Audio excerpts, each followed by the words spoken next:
Welcome to Taco Ball Tuesday. It's Taco Monday Ball night. Tuesday. What is up, Justin? It's getting toasty up in here. How are you doing? Oh, I'm doing good. Been looking forward to this conversation. So much action, and we have so much to taco about. Oh, he did it. For crying out loud. All I want to talk about is Nikola. Nikola.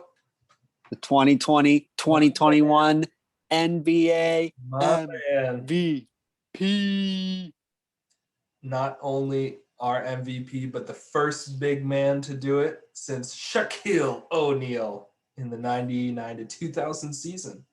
He's Bringing killing Sanders it. back, baby. So if you had to compare He's this guy bringing to Taco Sanders Bell, back. what menu item does this man deserve? I know he was drafted during a Quesarito commercial, but if Nikola was on the menu, he of course has to be the beefy 5-layer burrito. Value menu item, discounted in the second round. So he's coming on the cheap. All right. And he's got all the layers. He has all the tools. He's got the post up. He's got the mid range. He's got the long range. He can pass. He can defend. He can rebound. Nothing like a 5-layer burrito. Nikola. Just like that burrito, he's finding new ways to add flavor to his game. It's like every bite of that 5-layer burrito, you're kind of surprised by finding something new. And Jokic continuing to improve his game. This guy's only going to get better. We gotta roll this. I gotta share my screen. We gotta roll this commercial. Roll the B footage. Roll the B footage. Oh, our man in the second round. And ESPN says,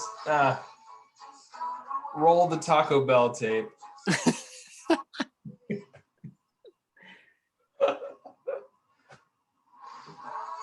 Oh man, but what is better than a burrito wrapped in a cheese quesadilla? Nikola Jokic, just drafted. Round 2, 41 overall from Serbia. Quesarito. Oh my goodness. I knew at that moment he was going to be league MVP, my favorite player in the league. Gotta love Nikola. Favorite player of the league, my favorite player and favorite player of this podcast as well. This podcast will forever be betrothed to Nikola Jokic. We owe a debt of gratitude to Nikola. We really do. We really do. What's also funny is all of the photos of him as a child, he looks like a beefy 5-layer burrito, but he earns that beefy title. He has grown in leaps and bounds, and we're proud of you, Nikola. Congrats. Yeah. Look how far our Serbian boys come. I mean, you remember back to the first couple of years in the league, people are looking at him going like, who's this guy? Like, keep up? And they talk about him like his game, like he plays in flip-flops in quicksand. Yeah. What was it? Like, I want to say maybe right before the shortened season, he comes back and drops like 30 pounds, right? He's on some crazy Swiss Alps workout in Serbia, of course. And he eats cough drops and ice chips. Yeah. He slows down the game. He makes it work. He does his thing. So hats off, Nikola Jokic, well deserving of the league's most valuable player. We could talk about Nikola forever. Better than Embiid for sure. For sure. He blew everyone else out of the water too. It wasn't even close. Like, yeah, fan vote, journalist vote, not even close. So we're moving on to other things around the league. Let's take a Baja blast around the league here with some action, getting our viewers caught up with what has been going on the last week. Let's start it where we're currently at. Nikola and the Denver Nuggets gone. What a way to go. Who would have thought this time last week that we'd be saying goodbye to the MVP? Shame. Quick exit, quicker than I thought it was going to be for sure. 4-0 sweep by the Phoenix Suns. Mm-hmm. Suns are not messing around. And I got to say, it was hard to see him go out with that flagrant 2. That was, I think everyone around the league, players, coaches, fans, that's not a flagrant 2. That's not. We were robbed. We were robbed. And of what could have been, an incredible of our most valuable possession. And then, while our backs are turned, talking to the detective, saying, "Hey, somebody just stole the MVP from this game." What did we get rewarded with? Somebody coming in the back door and taking our only chance at watching bowl in the playoffs and saying, well, you're not getting none of that either. So it was just like sucker punched. One thing after the other. Before I know it, we're watching JaVale McGee. JaVale McGee. Lobs and running down the court.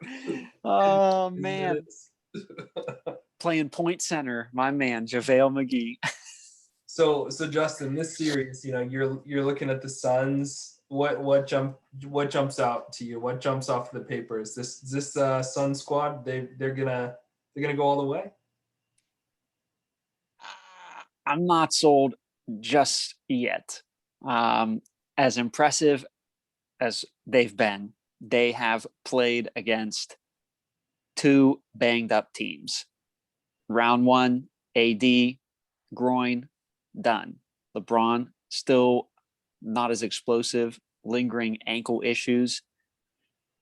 So they benefited from the second best player being out, first best player being slowed down. And then in this series, second best player, Jamal Murray, out for the whole series, I think was a big benefit. But something that does stand out. So I don't know if they go all the way. We'll see how the Western Conference Finals turn out. If they come out of the Western Conference Finals, I think they might be the favorite to win it all. But I don't know. Let's not get ahead of ourselves. Okay. Chris Paul, who some out there might say was deserving of an MVP nod, based on his value added to a team who didn't make the playoffs, hasn't been in the playoffs in I don't know how long.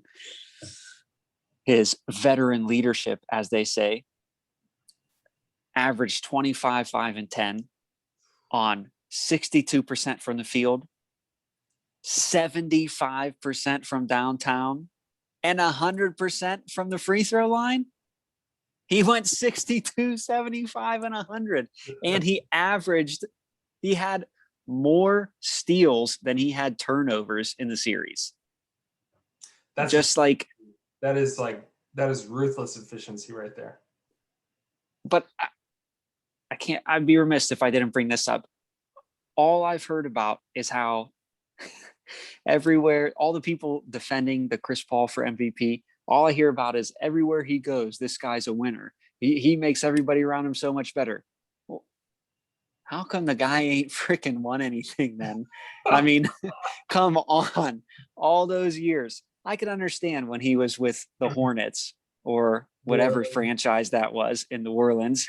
And then he had all this talent around him, Lob City for the Clippers. Nothing to show for it. A Western Conference Finals, maybe? I don't think so. Yeah, that's the farthest he made it, right? With Houston, almost taking. He made it with Houston, but not with the Clippers and all that talent. He was a hamstring pull away from taking down, I believe, the Golden State Warriors. But for how much people are talking him up and saying that he is the greatest and blah, blah, blah, blah, blah, I really sure would like to see him win something before I start to consider him as good as everybody says he is. So two series against teams where they're missing the majority of their key components doesn't cut it for me. So we'll see how the rest of the playoffs knock off are. As you're still writing some of this off to outperforming expectations against teams that they should be favored to beat. Because you seem a little high on that Lakers train and rooting for LeBron. Okay, well, so. when they were up 2-1 and had all their pieces, what Anthony Davis did to them in games 2 and 3, like the Suns were not going to beat them. I'm sorry. That's just fact. But that's not reality. So it's not. But and I'm just saying, I was high on them and I should have been high on them. Just like, well, we'll get there in a couple series. Carry on. All I'm saying about this Suns squad is they are the scariest team to me in the West. They're the hottest team in the West too. They're scorching hot right now. And the Jazz, in my opinion, have a lot more games ahead of them. Meanwhile, the Suns DeAndre Ayton gets to pop his head out of cars and celebrate with the fans. They get to, Chris Paul's going to be drinking wine somewhere, doing this crazy treatment.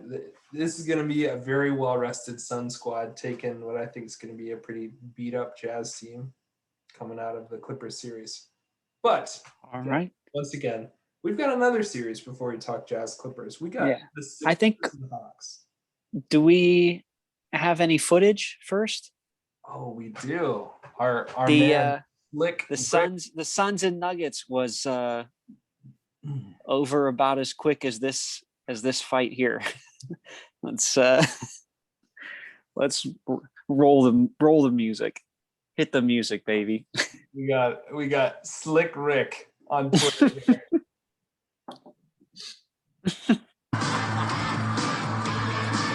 You never know what the hell you're going to see in the WWF. Look at him put a wad of cash in his pockets. Oh, man, he's dead. Will somebody stop the damn man? God, that's enough. Suns in 4, baby. Somebody get out here, really. I mean it. Need some help. My God, this is over. I cannot. Suns in 4. We need doctors out here. All right. Cut the music. That is disrespectful. All right. As disrespectful as the Suns sweeping the Nuggets in 4. Punked. All right. We got a game going on right now. Live action. Sure. It's close. Looks like about 77-70. So Philly, a slight edge here in game 4. Atlanta trying to hang in there. It's 2-1 Sixers. What do you see coming out of the series so far? I see a Sixers team that's picking up some good momentum, that's clicking on both sides of the court, playing with confidence. It seems to me that they have figured out on one side of the floor, they've effectively slowed down, stymied Trae Young. And then on the other side of the floor, they're getting – I've really enjoyed just seeing some of the offensive schemes to get Simmons more involved. So he's not just, shooting shots from 10 feet away from the basket. But between him and Joel, they've just been facilitating a lot of the offense. And I think getting some easy buckets too. I mean, there was the phantom cam for, I guess it was in the last game. You've got Simmons out by the 3-point line. He's backed up his defender who's 5 feet away from him. Just a light little flick alley-oop up to completely uncontested Joel Embiid for the dunk. So these Sixers games have looked a little bit too easy. But for me, a high-impact player in this series, my man Shake Milton, he took over in Game 2 to rebuke a Hawks run and what could have eventually been a 2-0 lead. So they really helped turn it around and continue to play some really, really strong, contributing a lot, rebounds, points, assists, really stepping up. Wow.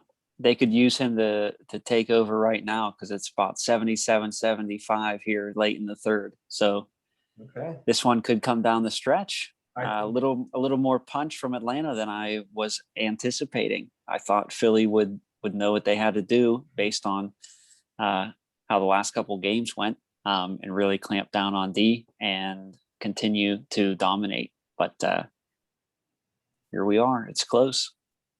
Yeah, I hope you have some straws around you, Justin, because you're about to get a shake here. The shake could be in the game soon. What I think something else worth noting is Danny Green out for 2 weeks with a calf strain. That could be the best thing to happen to them. That's a good point. I don't know. I think he's going to be more impactful in their next series against the Bucks or the Nets. So I think that they're going to be okay with him being out, but they're going to need him in the next series more so than this one. I think it leads way to one of my favorite players from this team and a breakout player, Thybulle. And I think that gives him more playing time with Danny Green out. Newly crowned second team all defensive, only played 20 minutes per game and was just insane enough on defense to be given second team honors. That means 3 guys from the Sixers made all defensive squads this year. And I was just thinking about it in my head as they were announcing this. They could have 4 guys because Jimmy Butler was also on the all defensive team. Imagine if he was still in Philly. I did like watching him in a Philly uniform, I have to say. So yeah, I think he rocked those colors well. I think he had some solid moments with the Sixers. I would love to see him still in a Sixers jersey, but I think both franchises are kind of okay with the Heat are more so okay with how last year played out than this year. All right. all right. Yeah, I think our next series, a little more intrigue, headed out to the Western Conference for Jazz Clippers. What has surprised you about this series, and specifically how LA has responded? I don't know if there's much surprise because I think the Jazz I think they have this in hand. I think they have the advantage. I don't see the Clippers completing the comeback this series like they did against the Mavs. I think the Jazz have a little bit more in the tank, are more rested coming into this. They didn't just come off a 7-game tough knockout series. So I think it's going as expected. I guess more the biggest surprise, I would say for me, is how ridiculous Donovan Mitchell has been so far, just looking completely unstoppable and unguardable. And I was not expecting that. We saw him go 7 games against Jamal Murray last year, which was awesome. We're getting to see a little bit more of his playoff mode this year, which is certainly a nice surprise. So, and then again, maybe it's not that much of a surprise because of his talent and capability, but it's nice to be able to get to see more of it this year. So game 4 is 10 p.m. tonight in LA. Who are you picking? I don't think we agree on this one. I think the Jazz win game 4 tonight. I don't think old man Kawhi has enough in the tank, and I don't think Paul George is capable of producing back-to-back quality efforts. So I think Paul George's shot is a little bit off again tonight, and I think Kawhi expends too much energy, and I'm taking the Jazz. So you think we'll see a little more pandemic P than playoff P tonight? Way off P, baby. See, this is where I disagree with you. The Clippers Mavs series was basically for the first 6 games, the home team couldn't win a single game. This series, to me, I think it's going to be the home team wins every single game, meaning tonight the Clippers will do what they need to do to beat the Jazz. Then Utah will win at home, and Clippers will win at home, leading us to probably our one and only Game 7. Well, our one and only Game 7 in the Western Conference, which will for this round, which will be fiery hot. It'll be a ton of fun to watch. And here's why I think we should put a little bit more faith into this Clippers squad. Kawhi steps up when he needs to the most. And playoff P is going to step up. Not all the time, because they're going to lose in 7, but they're going to do enough. He steps up when he needs to the most, except for when it comes to Game 7. So man, I have more confidence in Kawhi to do what he needs to do on both sides of the floor. And Paul George will do enough tonight to get them a win. I don't think he's going to do enough over the course of the series, but when Kawhi is hitting and Paul George is hitting, I just don't see Donovan Mitchell plus one or two other guys being able to keep up with the offense. And the Clippers defense has been looking much better. Like Luke Kennard has been getting some good minutes. You've got other guys that are for 32 mil, he should be getting something. And then Mike Conley is still out as well. So I know he's got to come back. If he's healthy playing this team, he adds so much more offense to the squad that I think that would have put them over in some of these games. But I think the series is going the distance. I think it's going to 7. I think Jordan Clarkson goes 27, 28 points tonight. I think he has a fire moment. I think he catches fire tonight. All right, he has the Jordan Clarkson game. Yeah, he's got the irrational J.R. Smith swaggy P confidence that everything that leaves his hands he believes is going in. So I'm feeling a good game from Clarkson. I don't think he played exceptionally well. Last game didn't shoot exceptionally well, but I see that changing tonight. Yeah, I think we're overdue for a little magic from Jordan Clarkson or Joe Ingles. I would love to see Ingles. Ingles, my Pringles. Once you pop the fun Stanley Pringles. If only he was playing in the NBA. One day.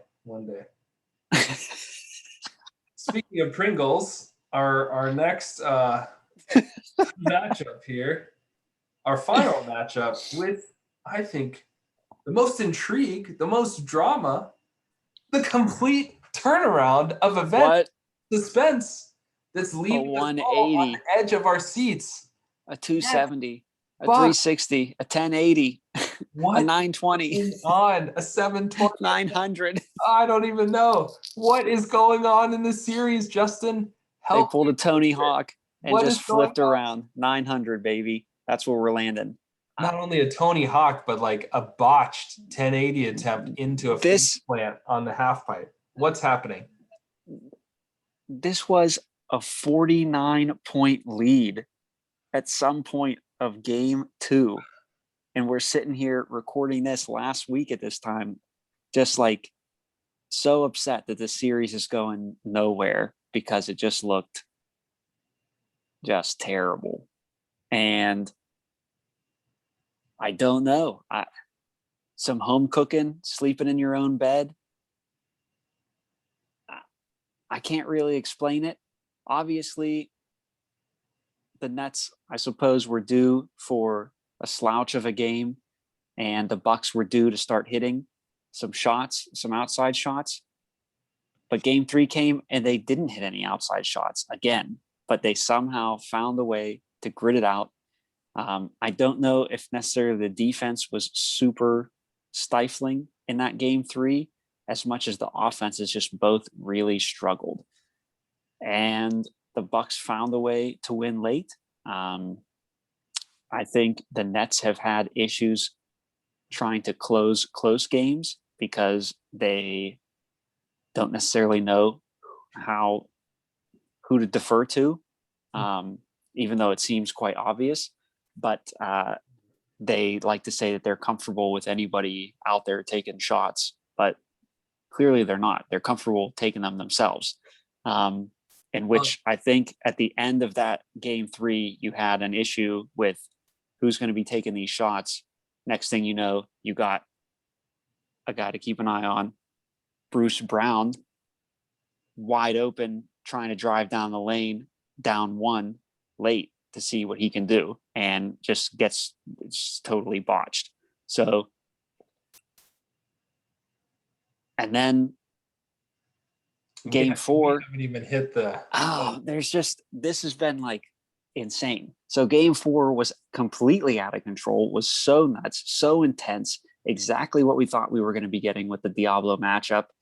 And then Kyrie goes down. Second quarter, like 5 minutes in, right? It wasn't even that long into the second quarter. Yeah, blew the ankle, landed on Giannis's foot, coming down off of a layup. And now the intrigue is really here, because there was a moment where you had KD out there with Bruce Brown, Mike James, I think, Landry Shamet, and like Nick Claxton. And if you know who any of those 4 players are, congrats, because it's a rough list. Now, not to say that there's no talent, no help. What happened to Blake Griffin in that game? I don't know. He started the third quarter, went out early, and then never got another minute the rest of the game. So is he old? Is he tired? Is he worn down? I don't know. There's just so much in this series. It's all over the place. I'm all over the place. I cannot wait for the next game to happen, because I am completely locked in. Does your boy, Kevin Durant, have what it takes to prove that he is the best player in the world, which so many love to anoint him, except for when he's not playing and Kawhi is playing. So I expect a lot of people tonight to be like, Kawhi is the best player in the world. And then tomorrow it'll be like, oh, KD is the best player in the world. It's funny how it rotates all the time when LeBron's not playing. But in any case, can Durant carry a squad when he doesn't have another MVP next to him? Or another 2. Yeah. This is KD's shining moment. Like we talk about how much, oh, why did he leave Golden State? Oh, why did he leave Oklahoma City? Yeah, he wanted to leave. He wanted to chase championships because he's a snake and he's a sellout. But I feel like he left. He was eyeing up Brooklyn to say, I want to win with my boys, and I want to be the one that we build around. So this is KD's shining moment. No James Harden. We're not going to have any Kyrie for game 5. This is his moment to step up, silence the haters, and show them that I can carry a team without having to rely on 2 other all-stars. 2 other MVPs. Forget the all-stars. Like, yeah. But this, so I mean, to me, I don't think he's got the mental toughness. I mean, after the way he's so soft. PJ Tucker got in his face, a man that is 5 inches shorter than him, maybe, was up. You're being generous. They were kissing, they were spitting, they were going at it. But since that moment, the Nets have looked mortal. The Nets have looked weak. And if you're, last week we were talking going into this series, actually, we were talking last week, Nets were up 2-0. It was going to Milwaukee. And I remember saying, there's going to be some soul searching here. Milwaukee's got to find their identity, their true selves. And now I think if you're the Nets, KD's got to do some soul searching. He's got to dig deep for this. He's got to carry his freaking squad. He's got to step up, play with confidence. They've got to win without KD win without Kyrie, win without James Harden. I don't know if they're doing it. And for that reason, I am watching because I want to see KD lose. So, a couple things. The PJ Tucker, he picked up his 4th foul early in the third quarter, about maybe 5 minutes in the third quarter or so. Picked up his 4th foul. So far, Durant had 0 points. He ended up scoring 14 points, I believe, in the rest of that third quarter with PJ Tucker on the bench. He, in the last 2 games, back-to-back games, Durant is under 40% shooting. The last time he went back-to-back playoff games under 40% shooting, he was in Golden State against, you guessed it, the Houston Rockets and PJ Tucker. So little whiny crybaby Steve Nash complained to the media that PJ Tucker was being too physical with KD, who's like 8 feet taller than him. And so as of like that moment, PJ Tucker will be starting game 5 with 2 player fouls already. So just be warned, he's getting 2 quick ones called real fast. He'll be sitting quite a bit in some foul trouble. I think that's about the only way that things start to look up, because no, as you said, Kevin Durant is soft. He does not have the mental fortitude to go ahead and carry this team. If you're the best player in the world, supposedly, you need to be able to win a home playoff game. I don't care who else is out on the court at the time. You're going against the Bucks. They have one main guy, Giannis, and a bunch of others. All right. Good role players. Yes. All right. You're Kevin Durant, 1-on-1 with Giannis Antetokounmpo. I am here for it. Let's go, baby. I want the show. I want it all. And I cannot wait for game 5. I don't know how the injuries are going to play out going down the line, but I am all in on a series that looked like it was all over just a week ago. Mm-hmm. I'm all in. Those are fantastic points. I can't wait to see KD fall apart in game 5. I can't wait for the Bucks to go into Brooklyn, punch them in the face, and go up 3-2, and then return back in Milwaukee and win the series in 6 games. Oh, he's calling it in 6 games, baby. I can't wait. Yeah, you brought up, I'm just looking at KD's stat line right now. KD in game 4 plays 42 minutes. Yeah, he's 13 rebounds, 5 assists, 28 points. That's okay. That's good, but that's not great. He needs to be great in order for Brooklyn to keep playing this. He needs to be amazing. He's got to step up. He's playing him and Kyrie up until that point where he was injured. I can't remember the numbers off the top of my head. It was like 121 out of 132 possible minutes or something in the series. They've been playing like 96% of the minutes in this series. And it's just like,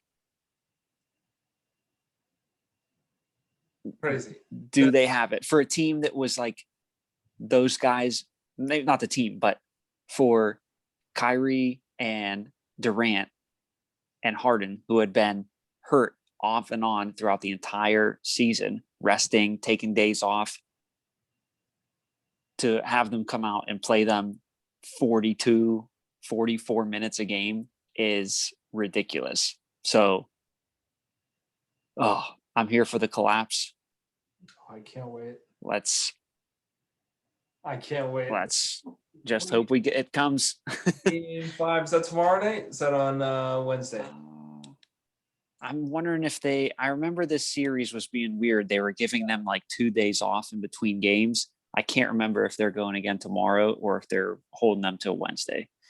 Tomorrow, 8:30 p.m. So, yeah, I'll be watching that. We'll be going back. I will be locked in. Firing up the Taco Ball Tuesday Twitter handle. So we got some exciting that has definitely lived up to the Diablo for very different reasons. That has lived up to the Diablo sauce rating.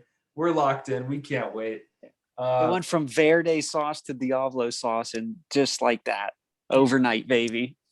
Oh, I can't wait for game 5. But before we sign off tonight, let's revisit some of each of our players that we want to triple BP, baby. Contribute to the triple BP. Baja Blast breakthrough players.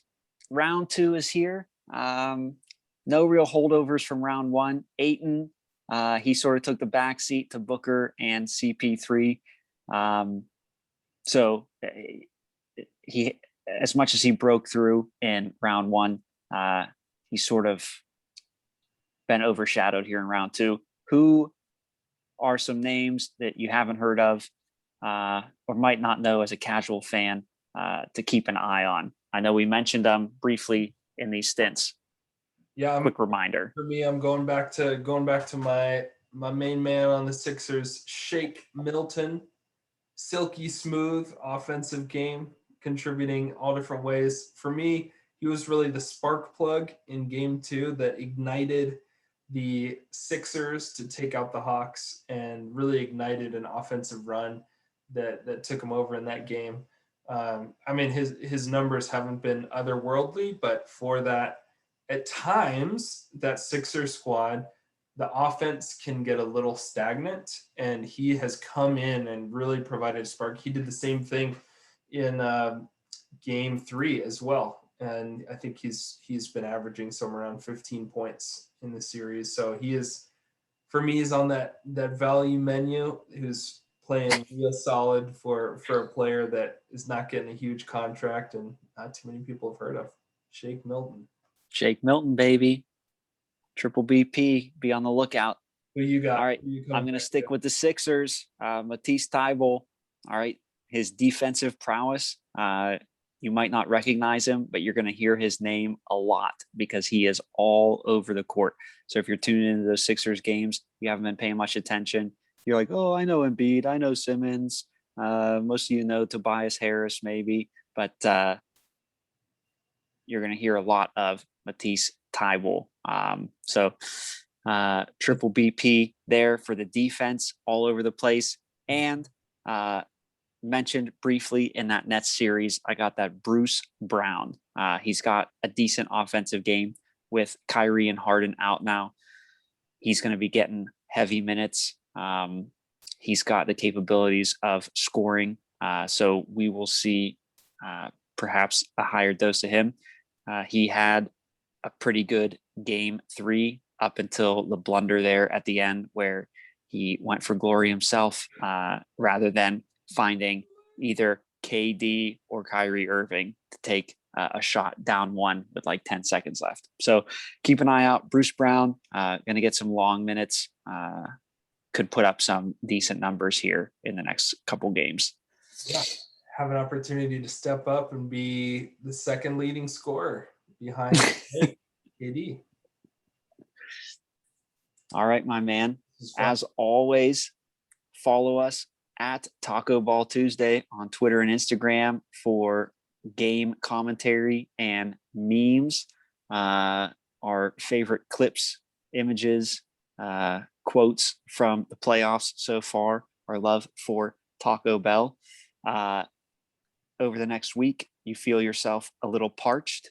Maybe you want to pick up one of the 2 new Baja Blast flavors. We have the Baja Punch and Baja Flash, each starting with some pineapple. The Flash finishes off with a little coconut, and the Baja Punch has a little orange cherry pineapple action for you. So pick them up, refresh yourselves on a hot day, prepping yourselves for a little NBA action. Oh, I'm ready for some Baja Blast Punch right now. That sounds delicious. Oh, yeah, it does. Then signing off, and a shout out to the main man, NIKOLAAAAA. My man. Yo quiero Taco Ball, baby.